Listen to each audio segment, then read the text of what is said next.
মেয়েটা বড় পছন্দ, আমার কাছে বড় ভালো। মেয়েটা অনেক গুণী, মেয়েটা অনেক গুণবতী। আমি আমার ছেলে আব্দুল্লাহর জন্য বিয়ে করাইতে চাইছিলাম। আমি আমার ছেলে আব্দুল্লাহর জন্য মেয়েটাকে বউ করে আনতে চেয়েছিলাম, কিন্তু মেয়েটা আমার ছেলে আব্দুল্লাহকে পছন্দ করে নাই, পছন্দ করেছে তোমার ছেলে হুসাইন। এজন্য এসেছি আলী, ফিরে দিও না।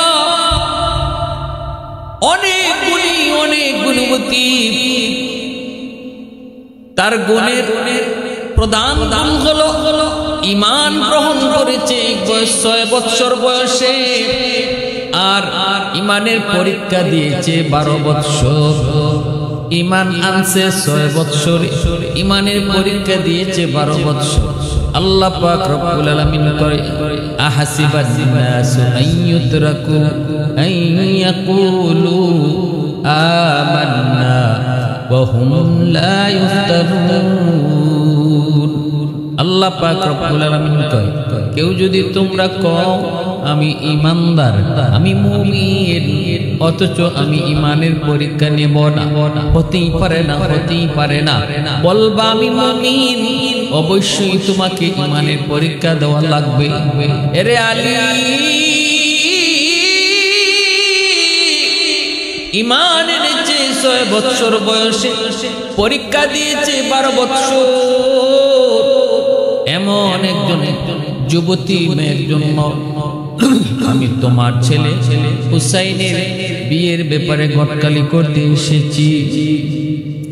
এই কথা শোনা মাত্রই হযরত আলী রাদিয়াল্লাহু তাআলা আনহু তিনিও খুশি হয়ে গেলেন।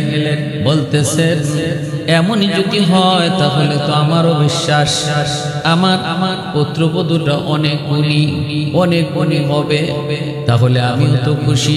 এটা তো খুশির বিষয়। দুজন একজন আরেকজনের সঙ্গে কোলাকুলি করেন, আনন্দ ভাগাভাগি করেন। হুসাইন তখন দুজনের আনন্দ দেখি ডাক দিয়ে বলেন, বাবাজান, মনে হয় আপনাদের আনন্দ দেখি বিয়ে আমার না, মনে হচ্ছে যেন বিয়ে আপনাদের।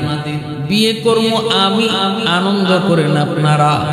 কেমনে, কি জন্য?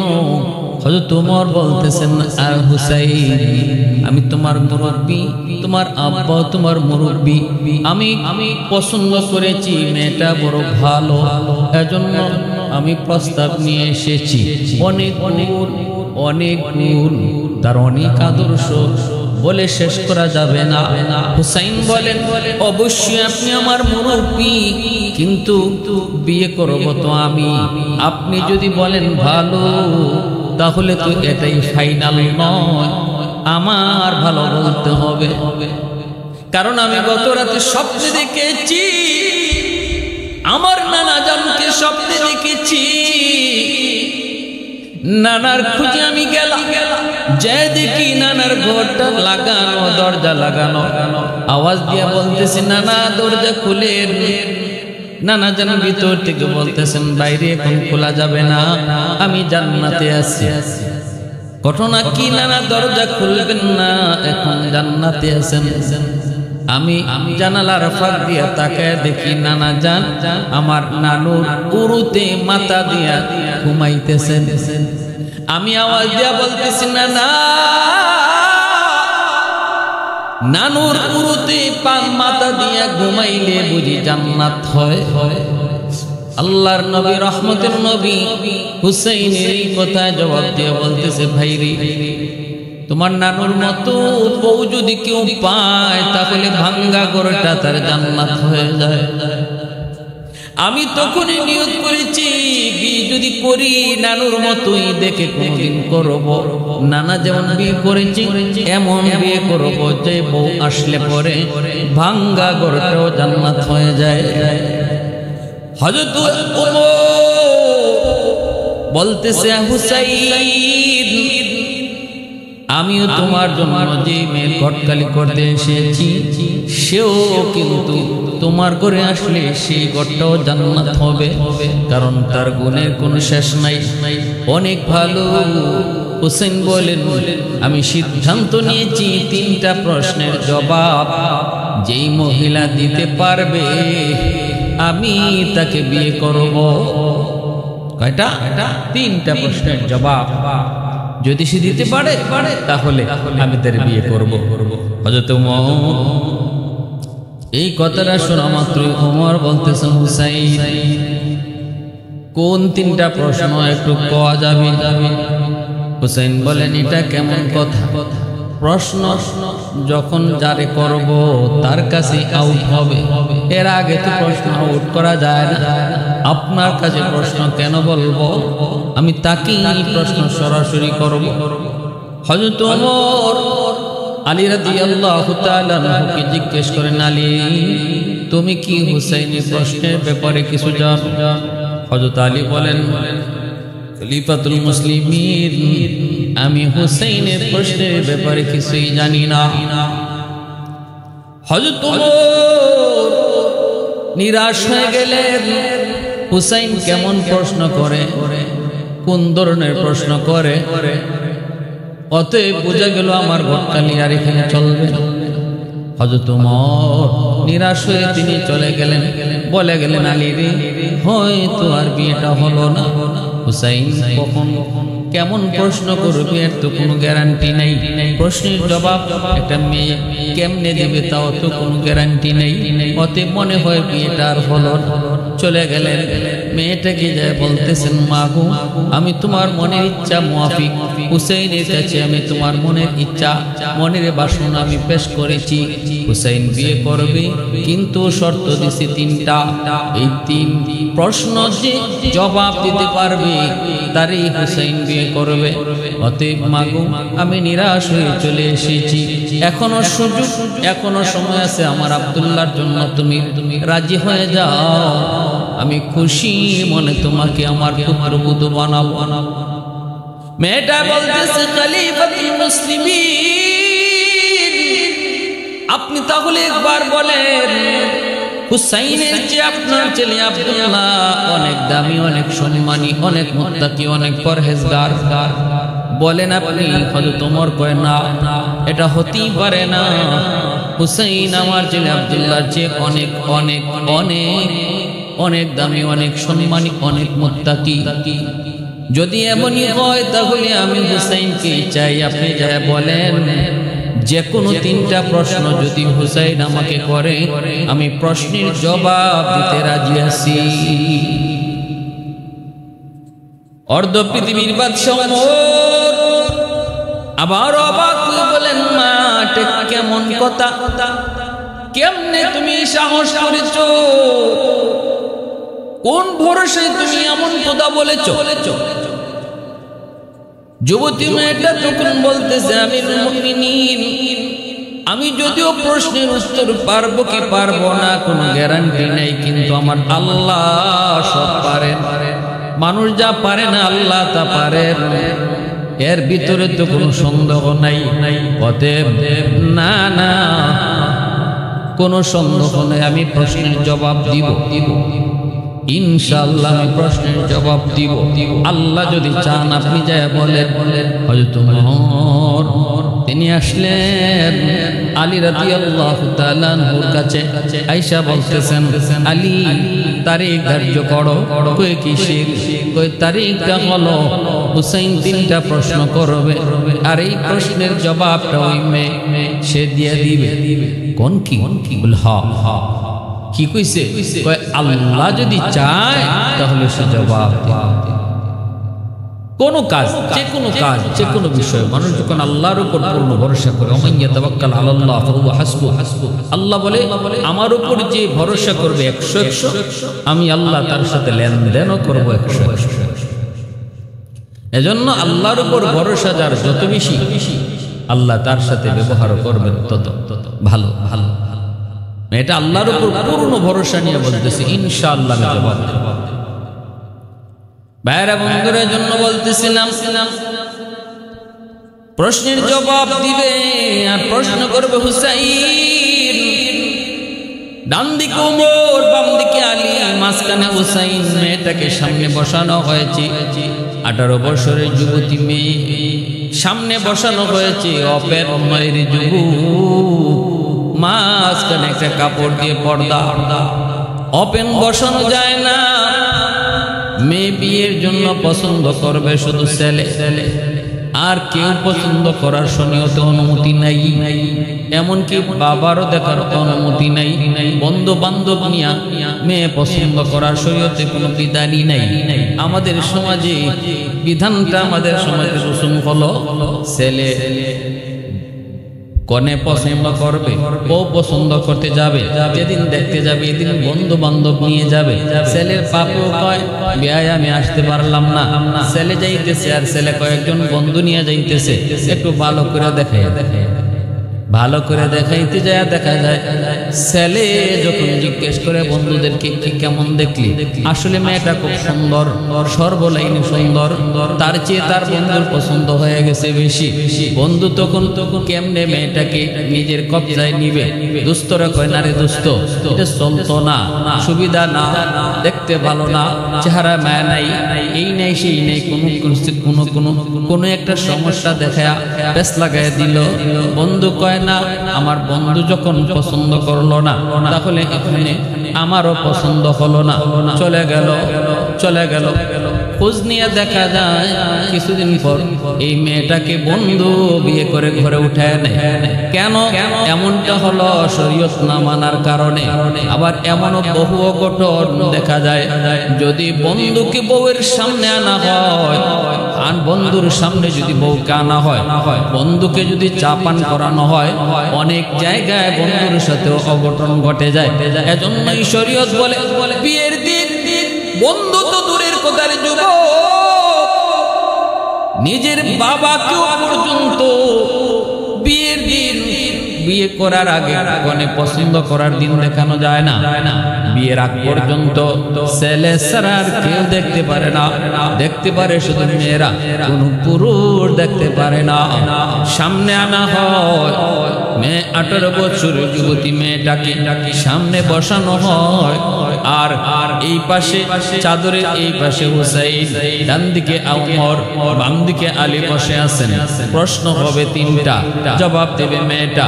জবাব দিতে পারলে বিয়ে হবে, জবাব দিতে না পারলে বিয়ে হবে না। হযরত বসা আছেন যদিও এই পাশে, আলী বসা আছেন যদিও হুসাইনের পাশে, কিন্তু মূলত তারা দুজনই মেয়ের পক্ষে, ঠিক না? হযরত হুসাইন ডাক দিয়ে বলতেছে, বোন রে, যদিও তুমি পর্দার ওই পাশে একা আর আমি পর্দার এই পাশে আরো 2জন লইয়া বসা, মূলত আমি একা আর তোমার সাথে আরো 2জন আছে। বলে এটা কেমনে? আপনার সাথে তো 2জন, আমি তো একা বসা। হযরত হুসাইন বলতেছে, যদিও আমার ডান পাশে খলিফাতুল মুসলিমিন হযরত ওমর আর বাম পাশে আমার আব্বা আলী, এরা 2জনের একজনও আমার লোক না, এই 2জন তোমার লোক। এই 2জনই ভিতরে ভিতরে চায় তুমি প্রশ্নের জবাবটা যেন সঠিকভাবে দিতে পারো, কারণ ওমর হলো ঘটক, উনি তো চাইবেই বিয়েটা হয়ে যাবে। আমার আব্বা মনে মনে চায় এমন একটা মেয়ে যদি আমার বধূ হয়, তাহলে 2জন ভিতরে ভিতরে তোমার লোক, প্রশ্ন যেন তুমি দিতে পারো। অতএব ভয় পাও না, তোমার ভয় কম, ভয়টা আমার বেশি। 1 নম্বর প্রশ্ন হলো, বলো আমার মাকে তুমি জানো না? প্রথম প্রশ্নটাই করেছেন, বোন রে আমার মাকে তুমি জানো না? পর্দার আড়াল থেকে 18 বছরের যুবতী, ইমানের পরীক্ষায় যিনি বারবার পরীক্ষিত, বারবার যিনি ইমানের পরীক্ষায় পাশ করলেন, গোল্ডেন পে পাশ করলেন, জবাব দিতেছেন আমি আপনার মাকে শুধু জানি না, আমি আপনার মাকে চিনিও। বলা মাত্রই হযরত আলী রাদিয়াল্লাহু তাআলা আনহুর চেহারা বিমর্ষ, হযরত ওমর রাদিয়াল্লাহু তাআলা আনহুর চেহারাও কালো হয়ে গেল, ভয়ে আতঙ্কিত হয়ে গেল। আর হযরত হুসাইন রাদিয়াল্লাহু তাআলা আনহু তিনি তো মুস্কি হাসেন। হযরত ওমর জিহ্বা কামড় দিয়ে উঠলেন, এটা কেমনে কইল? হযরত আলী রাদিয়াল্লাহু তাআলা আনহু তিনিও চিন্তিত, আমার স্ত্রী ফাতেমাকে সে কেমনে চিনে, এটা কিভাবে কইল? এটা তো হতেই পারে না। এক নম্বর প্রশ্ন তো সম্পূর্ণ ভুল, প্রশ্নের উত্তর তো অবশ্যই হয় নাই, কারণ আমার স্ত্রী ফাতেমা জীবনে কোনোদিন বেগানা পুরুষের সামনে যায় নাই, এই করতে ওই করে যায় নাই, পুরুষ যেমন দেখে নাই মহিলারাও দেখে নাই। আমার স্ত্রী ফাতেমাকে কম মানুষই দেখেছে, এতটা পর্দা কইরা তিনি চলতেন। অতএব না, ফাতেমাকে দেখার তো প্রশ্নই ঘটে না। আর সে তো জেলখানায় ছিল, জন্মের পরে সে ওই মেয়েটার উপযুক্ত হওয়ার আগে ফাতেমা দুনিয়া থেকে ফাতেমা বিদায় হয়ে গেল তার বুঝ হওয়ার আগে। তাহলে ওই ফাতেমাকে সে জানে শুধু না, চিনে, এটা কেমন করে হয়? কোনদিন তো দেখাই হওয়ার প্রশ্ন ওঠে না। সবাই মনে মনে ভাবতেছে হুসেন বলবে যাও তোমার সাথে বিয়ে হবে না, কিন্তু হুসাইন বলতেছে কেমনে তুমি আমার মাকে চিনো? আমার মাকে কি তুমি কোনোদিন দেখেছো? কেমনে তুমি দেখবা? তোমার জন্মের আগে হয়তো আমার মা দুনিয়া থেকে বিদায় নিয়েছেন, তুমি কেমনে আমার মাকে চিনো একটু কও। হযরত ওমর রাদিয়াল্লাহু তাআলা আনহু, আলী রাদিয়াল্লাহু তাআলা আনহু মনে মনে নিরাশ হয়ে গেলেন, কি জবাব দিব? মেয়েটা কয় আমি আপনার মাকে চিনি। কয় কেমনে, দলিল কি? কয় এক নাম্বার হলো আপনি চিনি যে প্রমাণ হলো আপনার আম্মা খাতুনে জান্নাত ফাতেমা রাদিয়াল্লাহু তাআলা আনহার চোখের ব্রু মিলানো ছিল, বাম গালের মধ্যে একটা ছোট্ট তিল ছিল, তুতির নিচে একটা সাদা দাগ ছিল। তিনটা আলামত বলা মাত্রই আলী রাদিয়াল্লাহু তাআলা আনহু চিৎকার দিয়ে আল্লাহু আকবার বলে উঠলেন, আওয়াজ দিয়ে বলতেছেন মারে কেমনে তুই কইলি, কেমনে তুমি কইছো? এই দাগগুলি, এই চিহ্নগুলি আমি আলী ছাড়া আর কেউ জানার কথা না। আর কোনো বেশি আলামত করার প্রয়োজন নাই, কইও না, কারণ বেগানা পুরুষ উমর এখানে পাশে। হযরত হুসাইন বলতেছে কেমনে তুমি জানো একটু কও? আমার মার আলামতের লক্ষণ যেটা তুমি বলছো, কেমনে তুমি জানো? কেমনে তুমি জানো?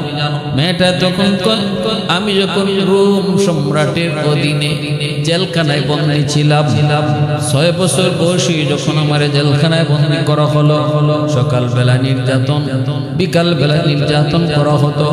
ইসলাম গ্রহণ করার কারণে জেলখানায় বন্দী অবস্থায় যখন সকাল বিকাল নির্যাতন করা হতো, আমি ছোট্ট একটা মেয়ে, নির্যাতন সহ্য করতে পারতাম না গো, চোখ থেকে দর দর করে পানি পড়তো। তখন আমি কষ্টে নির্যাতন যখন মাঝে মাঝে বেহুশ হয়ে যেতাম, ওই সময় আমি দেখতে পেয়েছি কোনো একদিন আমার এই জেলখানার ভিতরে রুমটা পুরে নুরান্বিত হয়ে গেল। একজন সুন্দর একজন মহিলা আমার পাশে এসে বসলেন। আমি মনে করেছি জান্নাতিক হুর। আমি বলেছি কি আপনি? তখন তিনি বলতেছেন আমি খাতুনে জান্নাত ফাতেমা, আমি এসেছি তোমাকে সান্ত্বনা দেওয়ার জন্য। ওই জেলখানায় আমি স্বপ্ন যুগে আপনার মা ফাতেমাকে দেখেছি, আর ওই দিন দেখতে যায় দেখতে পেলাম তার চোখের ব্রুটা ছিল মিলানো, বাম পাশের গালের মধ্যে একটা ছোট্ট তিল ছিল। হযরত আলী রাদিয়াল্লাহু তাআলা আনহু, হযরত হুসাইন রাদিয়াল্লাহু তাআলা আনহু অবাক হয়ে গেলেন। হুসাইন বলতেছে প্রশ্নের জবাব সঠিক, আমি যা উত্তর দিয়েছি এর চেয়ে আরো সুন্দর করে উত্তর আমি পেয়েছি। এবার দ্বিতীয় উত্তর তুমি দাও, দ্বিতীয় প্রশ্নের উত্তর দাও। 6 বছর বয়সে তুমি কেমন করে ঈমান আনছো? কেন আনছো? কোন ঘটনার প্রেক্ষিতে আনছো শোনাও। 18 বছরের যুবতী মেয়েটা তখন কয়, ও নবীজির নাতি আলীর সন্তান হুসাইন, আমি সাধারণ ঘরের কোন মেয়ে না, রোম সম্রাট কিসরার আমি নাতিন। ওই নাতিন 6 বছর বয়সে আমার দাদা আমাকে এসে বলতেছে, নাতিন রে চল আজকে একটা খেলা দেখাবো। আমারে নিয়ে গেছে খেলা দেখাইতে। দাদা তোরা রোমের বাদশাহ, আমারে খেলা দেখাইতে নিয়ে গেল। যে দেখি একজন মানুষকে চোখ বাইদা হাত পায়ে শিকল লাগায়া মাঠে আনা হলো, সামনে আগুন দাউ দাউ করে জ্বলে। আমি বলতেছি দাদা তুমি আনছো আমাকে খেলা দেখানোর জন্য, কিন্তু এখন তো দেখি একটা মানুষ চোখ বাইদা হাত পায়ে শিকল লাগায়া আনা হয়েছে, এটা কেমন খেলা? দাদাই তখন কয়ে, বোন রে এটা মানুষ না, এটা মুসলমান। খ্রিস্টান ইহুদিদের কাছে মুসলমান মানুষ হয় না, মুসলমান মানুষ না, মানুষ ওরা মুসলমান মানুষ না। কয় এটা মানুষ না, এটা মুসলমান। একটু পরে ওরে আগুনে জ্বালায় হত্যা করবো, আর তুই দেখবি এটাই খেলা। আমি বলেছি দাদা আমি খেলা দেখতে এসেছি, মানুষ হত্যা দেখতে আসি নাই। দাদা গো এই মানুষটা কি বাঁচানো যায় নাকি? এই মানুষটার প্রাণ ভিক্ষা দেওয়ার কোনো ব্যবস্থা নাই নাকি? দাদা আমারে কইছিল একটা সুরত আছে, সে যদি কয় আমি ইসলাম ধর্ম ছেড়ে দিলাম তাহলে শুধু তারে মুক্তি করা হবে, মুক্ত করা হবে। আমি দৌড় দিয়ে তখন পাশে গেলাম, যে কানে কানে বলতেছি মুসলমান তুমি একবারের জন্য কও আমি ইসলাম ধর্ম ছেড়ে দিয়েছি, তাহলে তোমাকে দাদা বাঁচাই দিবে আর আগুনে পড়তে হবে না। তখন সে আমাকে জবাব দিয়েছিল, বালিকা কে তুমি চিনি না জানি না, তোমার কাছে জীবনের দাম বেশি আর মুসলমানের কাছে ঈমানের দাম বেশি। অমুসলিমরা জীবনকে ভয় পায়, জীবন দিতে চায় না, আর মুসলমান ঈমান দিতে চায় না, জীবন দিতে রাজি হয়ে যায়। আমি তখন ওই আওয়াজটা আমার কানে বারবার বাজতেছিল।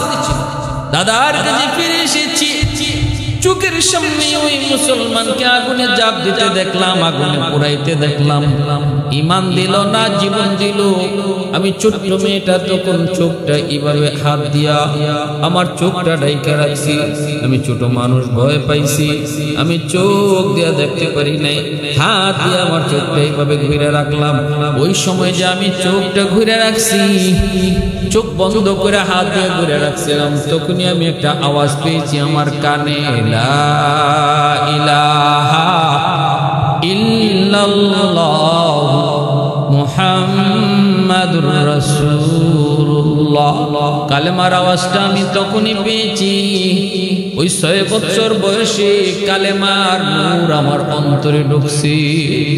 আহাদুল লাইসা কামিসলিক সামাদুল লাইসা কাফাদলিক লিমানিল মুলকু তুইতু সাজাওয়ার খুদাই, তো খুদা বন্দে ইয়ামিনি, তো খুদা বন্দে ইয়াসারি, তো খুদা বন্দে জমিনি, তো খুদা বন্দে সামাই।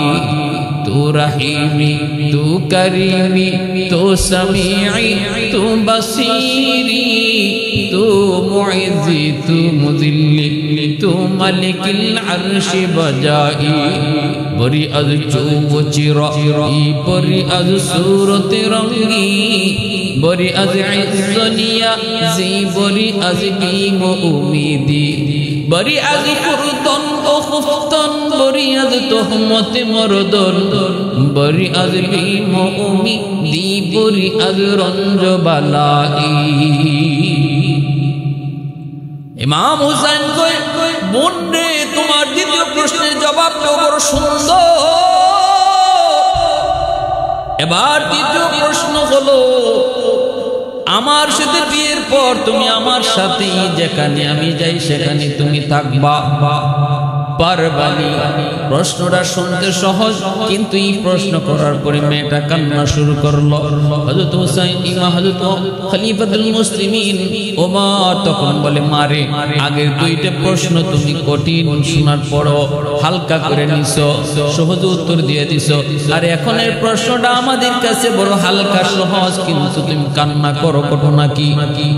যুবতী তখন বলতেছে খলিফাতুল মুসলিমিন, আপনাদের কাছে প্রশ্নটা সহজ, কিন্তু আমার কাছে বড় কঠিন। কারণ আইয়ুব নবী যখন 18 বছর কিরা পুকে খায়, রহিমা ছাড়া কোনো বিবি ছিল না, সবাই আইয়ুব নবীর ফলে গেল, রহিমা ফলে যায় নাই। এটা রহিমার জন্য অনেক বড় পরীক্ষা ছিল। অতএব আমি আজকে ওয়াদা দিতেছি, হুসাইনের জীবনে সুখ দুঃখ যত যাই আসবে, আমি কখনো তার সঙ্গ ছাড়ব না। এজন্য কারবালার ময়দানে হুসাইন আলী আসগরের লাশটা লইয়া যখন বিবির কাছে দিয়ে কইছিল, বিবি গো এখনো সময় আছে, চলে যাও, কারণ ওরা আমাকে চায়, আমার সাথে ওদের দুশ্মনী, তোমরা এখনো সময় আছে, চলে যাও, আমাকে রেখে যাও। কিন্তু বিবি কইছিল, স্বামী গো, মনে পড়ে নি 3 প্রশ্নের এক প্রশ্ন, আমার সাথে যেখানে যায় ওখানে থাকবা, আমাকে ছেড়ে কোথাও যাবা না।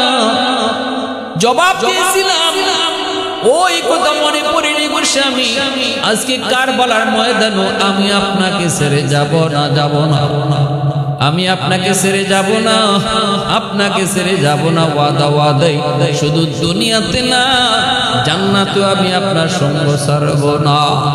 বাইরা বন্ধুরা জন্য বলতেছিলাম, রে ভাই, ও যুবক, মনে রাখবা, বিয়া শাদী একটা খেলার বিষয় নয়, বিয়া শাদী একটা মজা করার শুধু বিষয় নয়, এটার সঙ্গে একটা জীবন জড়িত। অতএব বিয়ে শাদী করার আগে একটু হুশে খুশি বিয়ে শাদী করো, শরীয়তের বিধানটা তুমি ফলো করো।